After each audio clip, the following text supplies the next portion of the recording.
What's your writing kryptonite? Is this question. My writing kryptonite. Slowly but surely, continuity is remember, this is in the theme of the Cuckoo universe. Continuity is slowly becoming my kryptonite because every story I write has to be in continuity. And, like, there's a story I want to write where the internet goes down for 1 year. It's about this introverted kid who's always on the internet. He has friends on the internet, etc., etc. He lives on the internet. Internet goes, and he sort of shuns people in IRL, but the internet goes down for a year. And then the story is going to be about his transformation without the internet over the course of a year. And then when the internet comes back, he sort of encounters his old friends and see how they've changed as well. And, like, that's sort of a story I want to tell, but I can't tell that in Earth 1, in the main universe of the Cuckoo universe. I can tell that in the multiverse, but I can't tell that in the main Cuckoo universe, because the internet going down for a year would have implications for the wider context of the story. Continuity, especially when I, like, want to do something with a character, but his previous appearances would be out of character for that.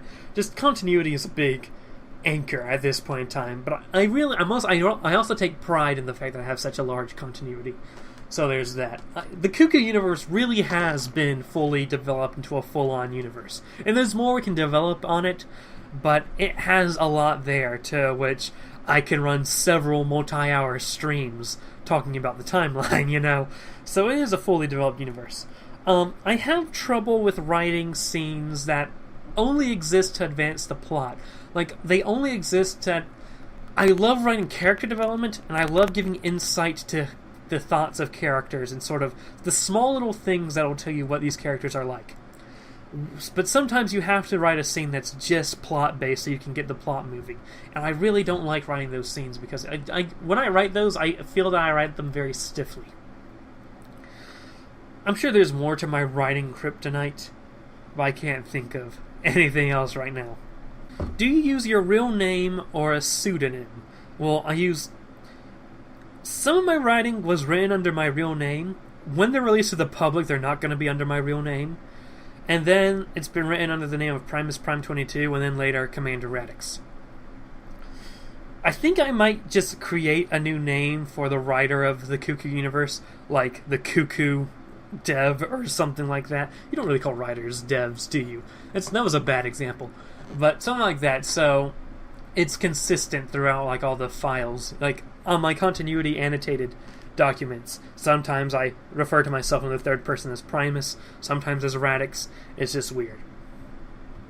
Do you tend to write what you want or what your readers want? Well, I tend to write what I want, because at least for a majority of the Cuckoo universe, I'm my only reader. I know Dreadcore reads the Dreadcore miniseries, but beyond that, I'm not entirely sure if anyone's ever read anything that I've put out.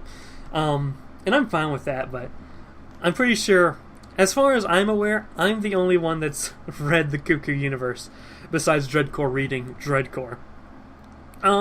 What other writers are you friends with? Am I friends with other writers?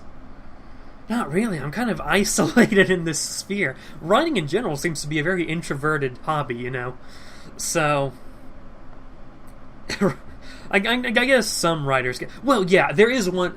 I have one friend in college. A total amount of one friend I've made in college. And he's a writer. He's an English major. And he's actually been writing since he was, like, in kindergarten, too.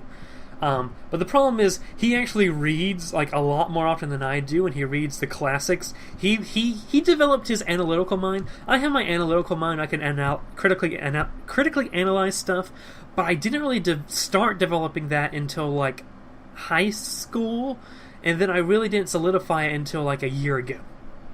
He's had his analytical mind forever. So his writing's so much more better than mine, so much more together. He isn't bound by writing. Everything he writes has to be in one universe, because he didn't make a stupid oath when he was a kindergartner.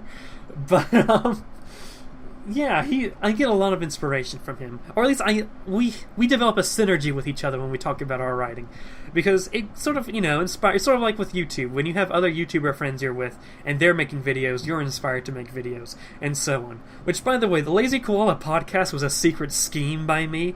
The current second season, it was a scheme by me to get the Lazy Koalas participating in some form of content making again, and with the hopes of that it would seep into their minds that, hey, maybe I could make some videos to sort of supplement my appearances on the podcast. And at the time of recording, Dreadcore has expressed interest in making a video, although he's starting to back away from that. Ultrunks is uploading, Nightclub is uploading, Twisted Ambition's uploading, Lay's put out a compilation video of his streams.